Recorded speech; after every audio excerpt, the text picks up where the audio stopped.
Negara Kesatuan Republik Indonesia Kemajemukan Etnis, Budaya, Bahasa, dan Agama adalah merupakan fakta dan realitas di mana penduduk Indonesia tersebar dengan letak geografis yang luas. Dipisahkan oleh ribuan pulau-pulau dari Merauke sampai ke Sabang dan dari Pulau Rote sampai ke Miangas. Bangsa Indonesia yang pluralistik dan multikulturalistik dengan keanekaragaman agama mempunyai kecenderungan kuat terhadap identitas agama masing-masing, sangat berpotensi lahirnya konflik. Konflik berdasarkan intoleransi semakin meningkat, terutama sejak terjadi reformasi tahun 1998 di Indonesia. Hasil riset yang dilakukan setara institut menyatakan sepanjang tahun 2018 mencatat 160 peristiwa pelanggaran kebebasan beragama dengan 202 bentuk tindakan yang tersebar di 25 provinsi. Substansi moderasi beragama di Indonesia sebenarnya bukan hal yang baru, karena masyarakat Indonesia telah memiliki modal sosial dan kultural yang cukup mengakar. Bangsa Indonesia biasa bertenggang rasa, toleran, menghormati persaudaraan, dan menghargai keragaman. Nilai-nilai inilah yang menjadi fondasi masyarakat dalam menjalani moderasi beragama.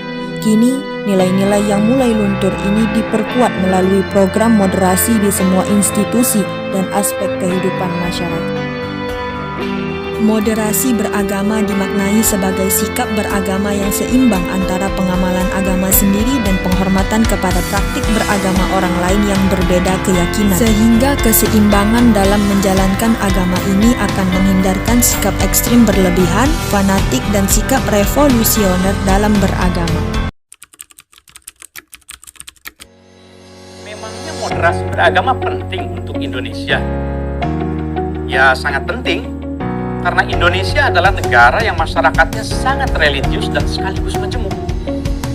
Meskipun bukan negara berdasar agama tertentu, masyarakat kita sangat lekat dengan kehidupan beragama. Kalau dia bukan pakaian jadi, kita harus sesuaikan dengan kondisi dan situasi. Moderasi beragama itu memerlukan pengetahuan tentang kondisi, pengetahuan tentang ajaran agama, dan memerlukan kehati-hatian.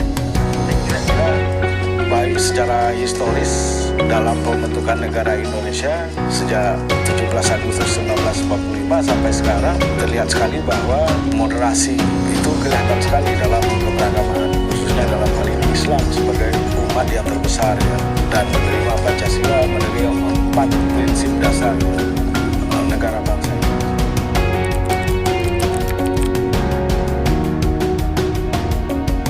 Pertama, pemahaman yang benar terhadap teks-teks terperinci Al-Quran dan Sunnah dengan memperhatikan maqasid asy-syariah. Kedua, kerjasama dengan semua kalangan umat Islam dalam hal-hal yang disepakati dan bertoleransi dalam perbedaan, serta menghimpun antara kesetiaan terhadap sesama orang mukmin dan toleransi terhadap non-muslim. Ketiga, menghimpun dan mempertemukan ilmu dengan iman. Keempat, penekanan pada prinsip dan nilai-nilai kemanusiaan dan sosial, seperti halnya keadilan, kebebasan bertanggung jawab, dan hak-hak asasi manusia. Kelima, mengajak kepada pembaruan sesuai dengan tuntunan agama, serta menuntut daripada ahlinya untuk melakukan ijtihad pada tempatnya. Dengan moderasi beragama, Islam hadir di tengah-tengah masyarakat majemuk untuk berdialog dengan berprinsipkan nilai-nilai kemanusiaan dan keadilan tanpa memaksa yang menolaknya atau mengikutinya.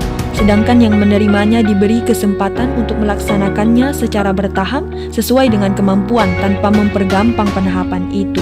Maka dengan demikian pada akhirnya ajaran Islam akan terlaksana secara baik dan benar.